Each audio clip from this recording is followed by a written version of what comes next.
បងប្អូនដឹងថាមនុស្សស្រីឯកាបំផុតឯកាខ្លាំងឈឺចាប់ខ្លាំងអត់មានកោះអត់មានត្រើយដឹងថាដើរដល់ចំណុចណាគឺដើរដល់ចំណុចដែលមានគ្រួសារហើយមិនសមប្រកបមានប្តីមិនសមប្រកបហើយក៏មានកូនកូនមិនសមប្រកបទៀតកូនមិនបានស្រឡាញ់យកចិត្តទុកដាក់ហើយឬកូននិយាយរួមកូនមិនសមប្រកបតាមចិត្តឪពុកម្ដាយតាមកន្លងឪពុកម្ដាយតាមកន្លងដែលយើងបដៅណែនាំកូនទៅគឺមនុស្សស្រីឈឺចាប់បំផុតបងប្អូនមើលក្នុងឆាកជីវិតមានសល់អ្វីទៀតអនកើតគ្រួសារមកចាប់ដៃគ្នាថាប្តីទៅមិនសមប្រកបដោយថាមិនសូវស្រឡាញ់មិនសូវយកចិត្តទុកដាក់អញ្ចឹងណាហ្នឹងហើយមិនសូវធ្វើអ្វីដែលថាយកចិត្តទុកដាក់ឬក៏ពាក្យថាមិនសមប្រកបបងប្អូនហ្នឹងហើយគឺច្រើនទៅហើយសង្ឃឹមថាបានកូនមកសង្ឃឹមលើកូនសង្ឃឹមថាកូនមិនអីទេអាចទុកចិត្តបានអាចថែអាសាយើងបានអញ្ចឹងណាបងប្អូនដល់ពេលទីបំផុតមានកូនមកកូនមិនសមប្រកបទៀត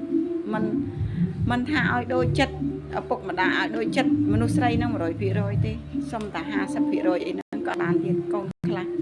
ចាដល់ពេលអញ្ចឹងណាមនុស្សស្រីដែលជួបបញ្ហាអញ្ចឹងណាមានគ្រួសារមានប្តីសង្ឃឹមលើប្តីដល់ពេលប្តីអត់ឲ្យសង្ឃឹមប្តីអត់ឲ្យលំពឹងប្តីមិនសមប្រកបហើយសង្ឃឹមលើកូនដល់ពេលកូន2 3នាក់មិនសមប្រកបទៀតមិនឲ្យសង្ឃឹមបានទៀតសួរថាមនុស្សស្រីម្នាក់នឹងឯកាយ៉ាងណាចាឯកាយ៉ាងណាឈឺចាប់យ៉ាងណាហាស្លាកជាក់ស្លែងថ្លែងក៏មិនចេញដែរប្តីក៏ពិបាកកូនក៏ពិបាកជំរឿចុងក្រោយរបស់គាត់ដឹងបងប្អូនគិតមិនទេក៏គិតថាបើសិនជាគាត់អត់ជួបអ្នកទាំងអស់គ្នានឹងវិញណាដូចជាប្តីនិងកូននឹងវិញណា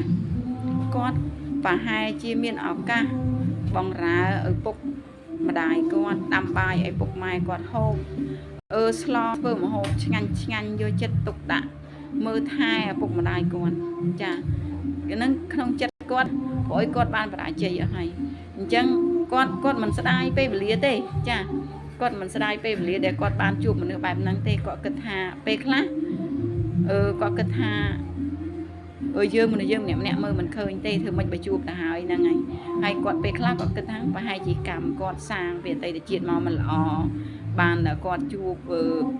ប្តីមិនល្អកូនមិនល្អអញ្ចឹងណាហ្នឹងហើយប៉ុន្តែជំរឿរបស់គាត់ចុងក្រោយគឺអត់មានប្រាថ្នាអីទេ